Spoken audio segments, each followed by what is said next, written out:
Hello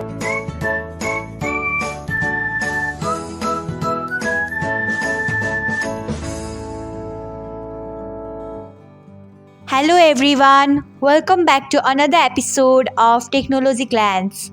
Today in this video, I'm going to guide you through how you can turn off conversation tones on WhatsApp. So, let's get started. Watch till the end and don't forget to subscribe to Technologyglance by hitting the subscribe button and press the bell icon so that you will never miss another update. Without further ado, let's get started. Firstly, open WhatsApp app in your device.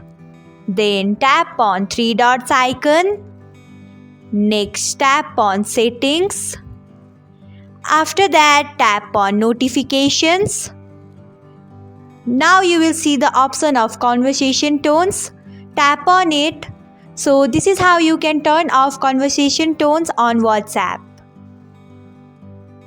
Thanks for watching. If you found this guide helpful, we would love it if you hit the thumbs up button below. We upload great new tech tutorials like this one every day. So don't forget to subscribe to our channel and hit the bell icon to get an update as soon as we post a video.